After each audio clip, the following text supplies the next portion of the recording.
Hernán, hoy vamos a hablar de un tema, de un evento internacional, el segundo Congreso Latinoamericano de Periodismo Independiente y el Foro de Diario de Cuba. Y para hablar del tema, contamos con la presencia de Roberto Echevarría Pilia, director ejecutivo de Cubanec. ¿Qué tal, Roberto? ¿Cómo estás? Muy bien, Pedro. Gracias por la invitación y un saludo también para Hernán.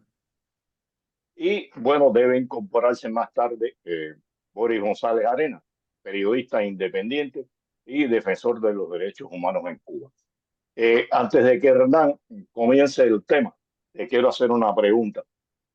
Es un poco, a veces yo la hago, puede que suene a relajo, suene a broma, pero el gobierno cubano les dice, donde quiera que esté presente un cubano que no sea oficial, que no haya ido por el oficialismo, que los eventos son auspiciados por la CIA, por el Departamento de Estado. ¿Quién auspició este evento? La CIA, el Departamento de Estado u otra organización, Roberto. No, no, en este caso ellos pueden decir lo que quieran, pero no es así. En este caso el COLPIN, que son las siglas de este Congreso Latinoamericano de Periodismo de Investigación, está organizado principalmente por IPIS, que es el Instituto de Prensa y Sociedad, que está radicado en Perú, y es una organización que se ha dedicado por años a organizar este evento, que es el más prestigioso de la región en cuanto a periodismo de investigación, un evento que reúne a los periodistas más talentosos de la región, de grandes y pequeños medios, pero que sí hacen un trabajo profundo para sacar adelante el periodismo investigativo en la región, que tan caro y tan importante es. Así que, bueno, ellos, en cuanto al régimen, tú sabes, ellos gastan recursos y tiempo en tratar de mentir y manipular, pero la organización y los nombres que están detrás de Copin son abiertamente públicos, así que no tienen nada que hacer con eso. No, te hice esta pregunta porque realmente es increíble. Todavía hay muchos que se piensan que realmente nosotros, los periodistas independientes, los activistas, somos mantenidos y somos pagados por la CIA o por el Departamento de Estado. Tristemente, repito, hay muchos cubanos que se lo creen, ¿verdad? Bueno, a ver, en conexión con lo que decía Pedro y lo que comentaba recién Roberto, eh, aquí en Madrid se hizo esta vez el Congreso Latinoamericano de Periodismo de Investigación, que es un congreso, es una reunión de los principales periodistas de investigación que traen, que cuentan su experiencia. No es que vienen a presentar, algunos sí, pero en su mayoría no es que vienen a presentar sus investigaciones, que ya fueron publicadas y son de dominio público, sino que lo que vienen a contar es cómo fue el proceso de investigación y a tratar de compartir lecciones aprendidas, ¿no? Cosa de seguir fortaleciendo el periodismo de investigación, que es un elemento clave en cualquier país que busque ser transparente y democrático. Y precisamente conectado con lo que decías, Pedro, Cuba es todo lo opuesto, ¿no? Y, y a mí este año, bueno, yo es la primera vez que participo en el Congreso, pero lo he seguido el trabajo de IPI, del Instituto de Prensa y Sociedad durante muchos años, y siempre desde Argentina en aquel momento, con diferentes organizaciones argentinas, ya sea con Cadal, pero también con Popea, he visto el excelente trabajo que ellos realizan. Siempre hay periodistas de Ecuador, de Bolivia, de Argentina, de Perú, de Brasil, de Colombia, que traen sus experiencias, comparten sus experiencias, aprenden entre ellos y demás. Y, y a mí me sorprendió muy gratamente en esta edición ver tantos y tan buenos periodistas cubanos presentes. Y no solo presentes, buscando aprender, interesándose por el trabajo que hacen otros, sino presentes, presentando sus trabajos, presentando sus hallazgos y demás. Entonces, como hemos hablado en alguna otra oportunidad con Roberto sobre la evolución que ha tenido el periodismo independiente en Cuba en los últimos años, me parece que esto puede marcar un poquito como un hito, ¿no? Dentro del periodismo independiente. Tú cómo lo viste, Roberto? Es una impresión mía o también la... No, no, completamente de acuerdo. Y además el hecho de que haya sido en Madrid propiamente sirvió para que fuese aún más visible, ¿no? Porque habemos tantos periodistas cubanos regados por el mundo, pero a veces se realiza en algún lugar donde no podemos llegar todos, pero Madrid es como un epicentro, ¿no? Para todo, para toda la comunidad, y al igual que Miami, ¿no? Si hubiese sido en Miami hubiese sido algo similar. Y ahí estuvo, bueno. Una gran cantidad de periodistas cubanos que han trabajado en investigación por años, pero que no habían tenido la oportunidad de presentarse en un espacio tan prestigioso como es Colpin, y no solo mostrar el trabajo, como tú comentabas, que han hecho, la metodología y contar sus experiencias, sino aprender de los periodistas de otros países que sufren fenómenos no exactamente iguales, pero similares, ¿no? De corrupción, de falta de libertad, de violación de derechos humanos y en contextos tan adversos como hacer investigaciones, cómo burlar la falta de transparencia de información, la falta de una ley de información en un país y realizar una investigación que tenga todo el rigor y todo y toda el bagaje informativo que debe tener un reportaje investigativo. Entonces, ha sido fundamental para todos nosotros y hablando por Cubanet, pues nos ha dado un impulso para seguir profundizando en el género y esperamos estar en la próxima edición, en el próximo año. Roberto, Una ¿quieres pregunta. contar? Ah, perdón. No, no, No, no, no, déjame. no, no, no, no. Vale. ¿Quieres contar un poco qué fue la experiencia que llevaron desde Cubanet? ¿Cuál fue la experiencia que llevaron desde Cubanet a Colpin? Sí, nosotros tuvimos un panel en Colpin en el cual conversamos sobre un micrositio que tenemos en el website de Cubanet, un micrositio que se llama Poderopedia, que trata de agrupar o agrupa reportajes investigativos sobre corrupción, individuos, empresas que operan a la sombra del régimen cubano. Esta fue una iniciativa que comenzamos en el año 2023 con el apoyo del Instituto para la Guerra y la Paz, el IWPR, y entonces ellos nos impulsaron un poco para arrancar con estos reportajes y diseñar una especie de dossier que organizara, tanto por perfiles como por material multimedia, como por los propios reportajes, quiénes son esas empresas y esos individuos que operan a la sombra del régimen y apoyan al régimen tanto económica como políticamente. Entonces, fuimos un poco a conversar sobre el desafío que significó hacer estos reportajes. Ya tenemos 6 reportajes en el dossier en solo un año. Y la experiencia de realizarlos en un contexto extremadamente adverso como el cubano, porque hubo que hacer investigación dentro de la isla. Y bueno, también un poco del impacto que estos reportajes han tenido en el poco tiempo que Poderopedia lleva de vida, ¿no? Una pregunta. Independientemente de Boris, ¿hubo otros periodistas cubanos de la isla que estuvieron presentes? Estuvo Jorge Enrique González, que es de Diario Cuba, que es un periodista también muy conocido dentro del gremio del periodismo independiente. Fueron los dos que llegaron desde Cuba. Hubo una incertidumbre hasta último minuto de si el régimen los dejaría salir, pero sí, el régimen aparentemente está ahora mismo con los recursos puestos en asuntos más urgentes. Sabemos que el país está casi en la total ruina, tanto en lo económico como en lo social, y suponemos que un poco dijeron, vamos en este caso a no complicarnos demasiado impidiendo que estos periodistas salgan a este evento tan prestigioso como es Copín, vamos a dejarlo ir, que tenemos ahora una serie de problemas que solucionar que son más complicados. Y bueno, al final bueno, esa es mi interpretación personal y la que conversamos con otros colegas allá en el evento, ¿no?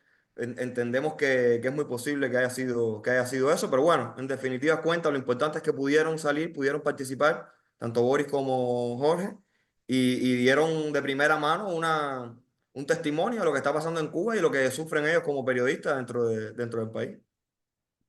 Precisamente por eso te hice la pregunta, ¿no?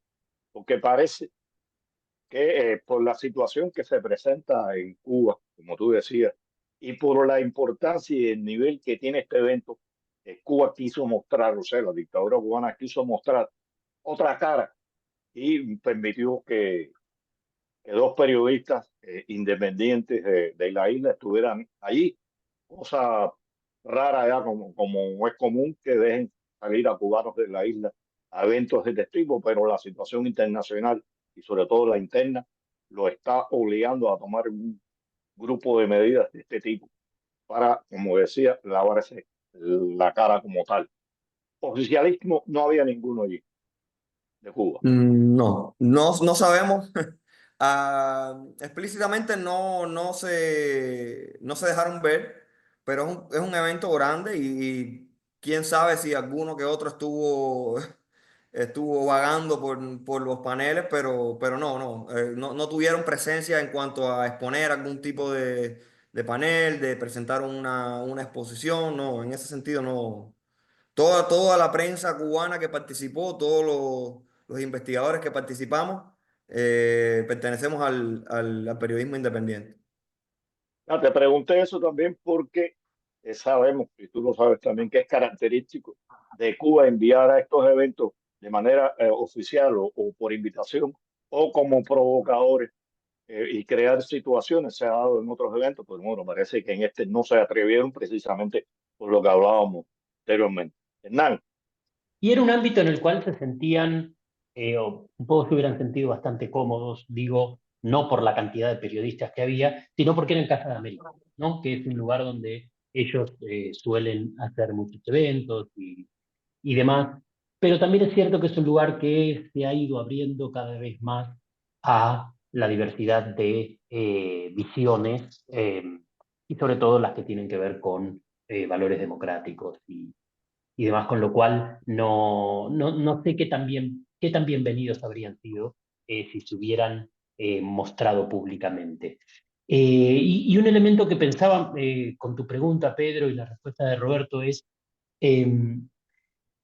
la particularidad, aunque ya no es tan particular, lamentablemente, en nuestro continente, eh, de Cuba, de tener que hacer estas investigaciones periodísticas eh, como en dos fases, ¿no? O sea, porque, y tú me corriges, Roberto, qué tan correcto es lo que estoy diciendo, pero lo que yo veo, y lo hemos hablado con Norges, ¿te acuerdas, Pedro, que lo entrevistamos en su momento y demás? Es esta necesidad de que no todo se puede investigar desde afuera.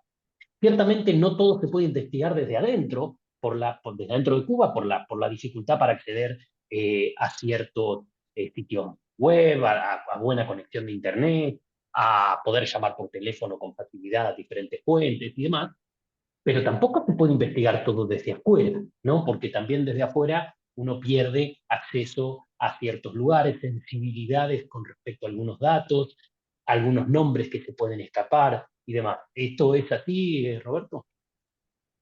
Sí, sí, es exactamente así. En el caso, por ejemplo, de los reportajes que nosotros realizamos trabajos sobre un reportaje en específico que lo mencioné en el panel, que es el del Alfonso Larrea, que es el conocido agente David, que en nuestro reportaje demostramos que, aunque él trate de mostrarse ahora como la cara de las MIPYMES y del emprendimiento cubano, en su momento, en los años 90, fue un agente de la seguridad del Estado y fue un activo participante de juicios contra opositores que terminaron sufriendo prisión por su culpa, ¿no? Entonces, en el caso de este reportaje sobre la REA, nosotros tuvimos que hacer trabajo dentro de Cuba, por supuesto, porque teníamos que consultar fuentes que están dentro de Cuba, pero fuentes que tienes que conservar bajo anonimato, porque son fuentes que todavía de alguna manera están conectadas con la maquinaria, con el mecanismo del régimen y no puedes exponer. Entonces, este es un ejemplo de que no todo se puede hacer desde afuera, porque de lo contrario no queda la investigación completamente cerrada, ¿no? Hay otros ejemplos desde trabajos en campo que hay que hacer trabajos en terreno. Si estás haciendo una investigación sobre medio ambiente, sobre un lugar, un ecosistema que está siendo contaminado, tiene que haber periodistas que vayan al lugar y tomen fotos, tomen videos. eh, y hay que buscar alternativas. Lo que sí, como mencionaste, Hernán, no hay ningún chance de consultar fuentes oficiales. Eso es imposible en el contexto cubano. No se puede. Al menos por los canales normales no se puede hacer porque el periodista corre riesgo de ser reprimido, de ser detenido. hay una serie de restricciones que impiden el libre ejercicio del periodismo en su faceta informativa y mucho más en la investigativa, porque son reportajes muy sensibles para el poder, ¿no? Y eso es de lo que se trata el periodismo, de periodismo investigativo. Tocar temas de corrupción, tocar temas del poder, cuestionar al poder, y eso evidentemente en Cuba es algo completamente penado. Pero no se puede hacer todo sentados en el exilio buscando en internet o tocando fuentes que están solo en el exilio. Hay que estar dentro de Cuba y ahí Cubanet tiene una gran ventaja porque tenemos un equipo de hace muchos años y incluso periodistas que forman parte de este equipo han sido entrenados en periodismo e investigación, por lo cual eso nos facilitó bastante el trabajo. A ver, si tienes alguna apreciación sobre este tema, porque estamos hablando de las dificultades que se presenta para hacer trabajos investigativos dentro de la isla, también como para hacer periodismo. Eh, Hace unos días, el 4 de septiembre, la dictadura cubana puso eh, la ley de comunicación social y parece que se han aguantado, están esperando a ver qué pasa en el contexto internacional, porque no conozco de hecho que se haya aplicado medida alguna contra periodistas independientes o activistas por los derechos humanos. ¿Conoces algún caso de esto que haya sido efectivo? ¿Cuál es tu valoración sobre la tranquilidad sobre esta ley? Bueno, Bueno, ellos previo al lanzamiento de la ley, ellos lanzaron una especie de operativo contra varios periodistas independientes a los cuales les requisaron equipos de trabajo. Y no sé si recordarás que hubo varios de ellos que tuvieron que hacer una especie de comunicado en redes sociales desligándose del periodismo independiente. Era un comunicado muy básico y era un comunicado igual para todos los que fueron reprimidos que decía que, bueno, yo certifico que no tengo ni tendré ninguna relación con ningún medio de prensa independiente de ahora en adelante, que evidentemente fueron periodistas obligados a escribir eso en sus redes. Eso ocurrió previo, en vísperas de la oficialización de esta ley de comunicación, pero es cierto que después lo que parecía que iba a ser una ola represiva mucho mayor y nosotros desde Cubané tomamos todas las precauciones para tratar de que nuestros periodistas no la sufrieran en su total magnitud como parecía que vendría. Y no, pues todo se calmó un poco y bueno, estábamos igual, expectantes, ¿no? Porque con el régimen nunca se sabe bien por dónde va a saltar la liebre.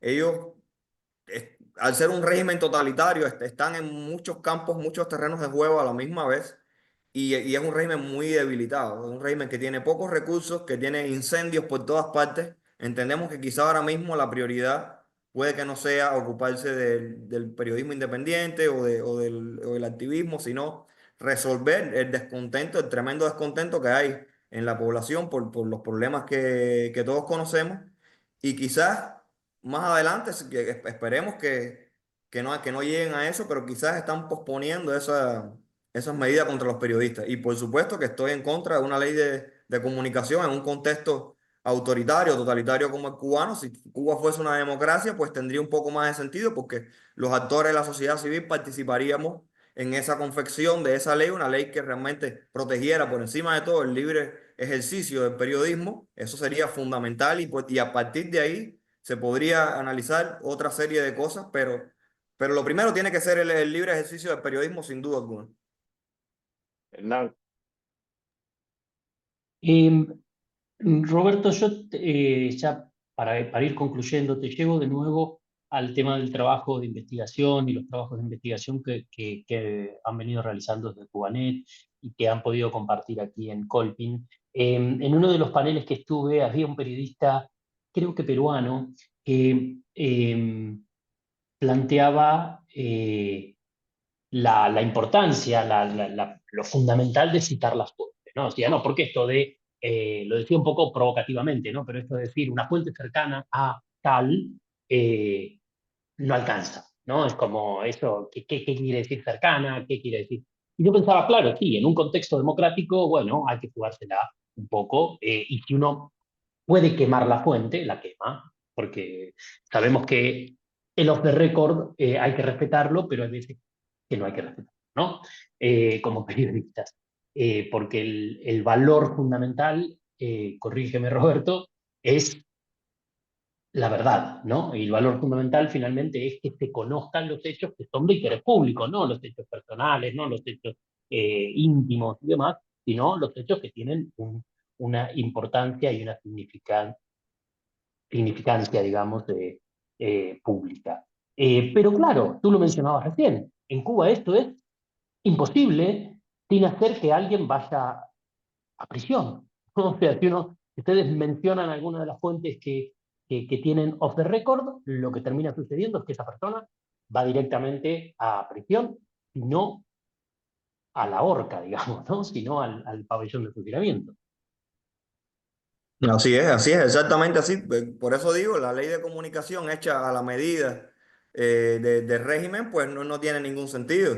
Entonces, yo sé que desde algunos sectores del periodismo durante años se ha debatido la posibilidad, pensando quizás en establecer reglas de juego donde el periodismo independiente pueda tener un espacio, pero en mi opinión muy personal es algo un poco inocente, porque sabemos que el régimen va, repito, a diseñar esta ley para su favor, para sus propios intereses, y quizás dejará un margen para cierta prensa que a lo mejor a ellos les interese que cubra temas que son un poco más, menos conflictivos, pero los temas duros, los temas profundos, que son las violaciones de derechos humanos, que son las faltas de libertad y la corrupción de este gobierno, pues ellos no van a permitir bajo ningún concepto que esto ocurra. Y por supuesto que en un contexto como el cubano, pues sí, hay que proteger las fuentes, hay que protegerlas y mantenerlas bajo anonimato, aclarando dentro de los textos y dentro de las investigaciones por qué se hace esto. Porque sí es verdad que en democracias algunos medios suelen abusar de esta práctica con el objetivo quizás de no ser demasiado rigurosos con el trabajo de las fuentes y de publicar investigaciones que quizás no están todo lo sólidas que debieran estar. Pero el contexto cubano no tiene nada que ver con eso. En el contexto cubano o protegen las fuentes o el tema no se publica, simplemente. Y entonces, evidentemente, es preferible que un reportaje de investigación o una noticia o una entrevista salga por la importancia del contenido de esa investigación, aunque sea con la fuente bajo anonimato, a que no salga, porque no puedes revelar la identidad de esa persona. Entonces, pues ahí hay que tener un poco de criterio, sentido común de lo que está pasando dentro de Cuba con los periodistas. Eso es eso, es sentido común. No, mira, yo viví eso. Yo me mandé un trabajo, vi un trabajo de determinado medio independiente en el exterior. Me dijeron que le pusiera la fuente. Y le dije, no, la fuente no te la puedo poner. Estás un poco perdido de lo que sucede en Cuba y de lo que pasa en Cuba. Yo poner la fuente ahí es buscarle un problema, que lo voten del trabajo, que lo sancionen. Pero es una de las dificultades con las que se enfrenta el periodismo independiente en Cuba. Roberto, algo que se te haya quedado en el tintero que tú creas que es importante mencionar sobre el evento o sobre cualquier otra situación que tú desees destacar. Bueno, yo quisiera destacar que estamos en un momento ahora mismo para el periodismo independiente cubano donde el foco debe ser el periodismo de investigación. ¿Por qué digo esto? Porque el periodismo independiente lleva muchos años de trabajo ya, desde los años 90, desde que surgió Cubanet, inclusive hasta antes, ¿no? Pero en los últimos años hemos llegado a un estándar de trabajo en la parte informativa, dígase noticias, dígase entrevistas, dígase reportajes breves e informativos, a estándares altos de calidad y de productividad. Medios como Cubanet, medios como Diario de Cuba, informamos todos los días, varias veces al día sobre lo que va sucediendo en Cuba. Esa parte ya está más que dominada y está más que cubierta. Ya cumplimos la función que debe cumplir un medio legítimo, periodístico, en un país, que es informar a toda hora y con rapidez y con rigor sobre lo que ocurre dentro del país. ¿Qué nos falta? Investigar. ¿Qué nos falta? Profundizar sobre temas que son ya de una magnitud superior. ¿Por qué el régimen sigue en el poder después de 60 y tantos años? ¿Cuáles son las bases económicas? ¿Qué actores están sosteniendo a este régimen en el poder, tanto dentro del país como sobre todo fuera del país? ¿Qué pasa con este régimen que todavía, a pesar de que el país parece que se desmorona, el régimen sigue en pie?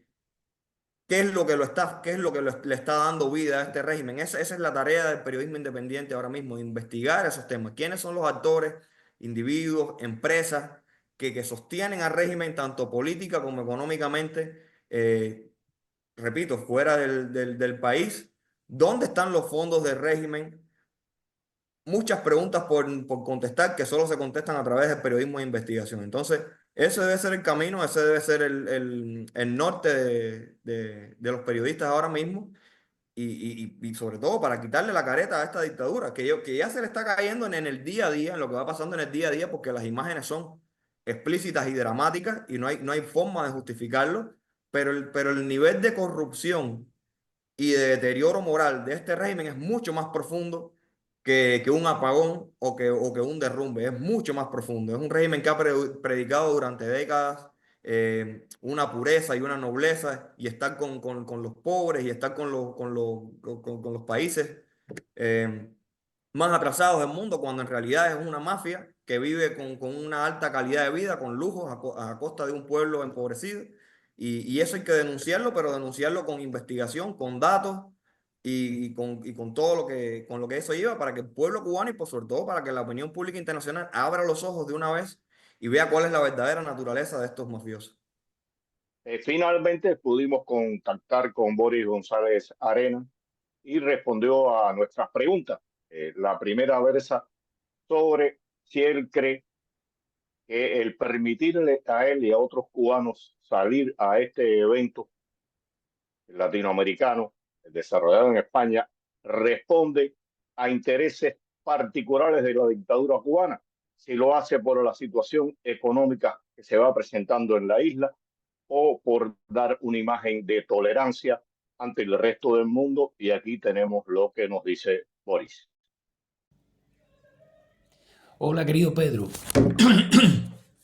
Oye, esas preguntas que me dices sobre si me parece que por la presión internacional del castrismo es que se nos ha permitido salir a periodistas que estuvimos por años impedidos de salir de Cuba.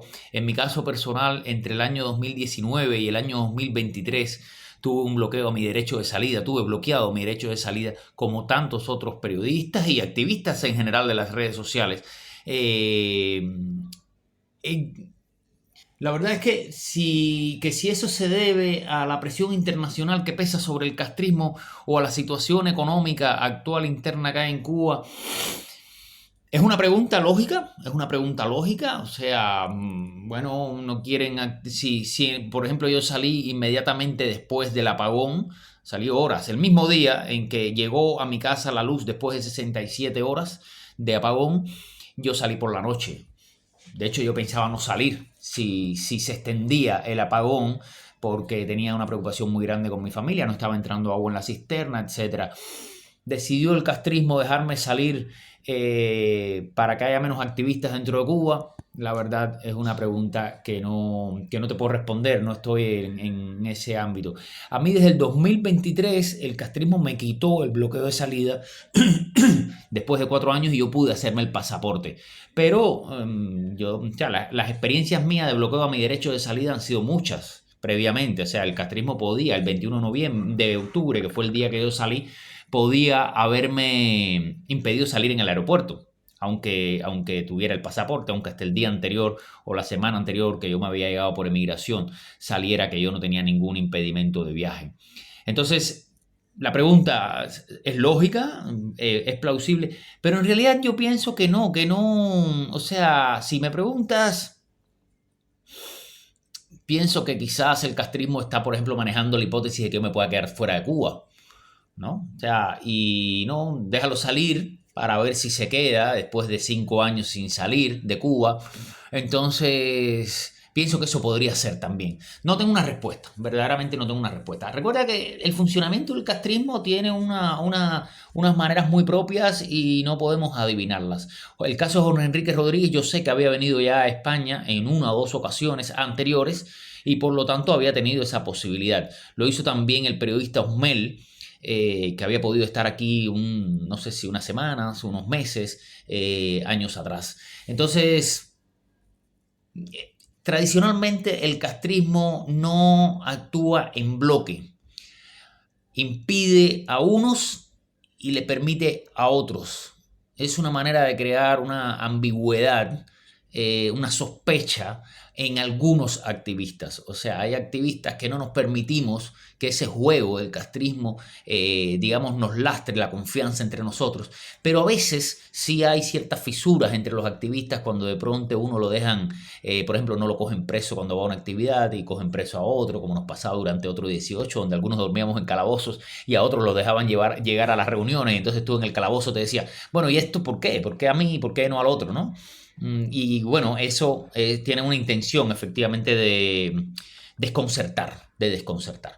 Pero te repito, no tengo una respuesta, no tengo una respuesta conclusiva al respecto.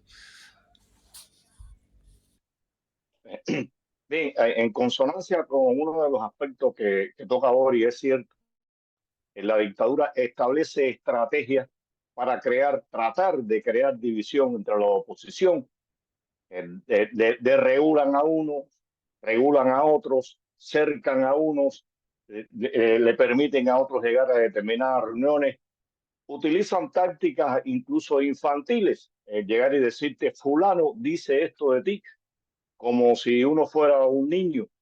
Y lo dicen en más de una ocasión. Eso lo que da es risa, da la dimensión de estos seres que lo único que sirven es para reprimir, golpear y maltratar a las personas. Hernán.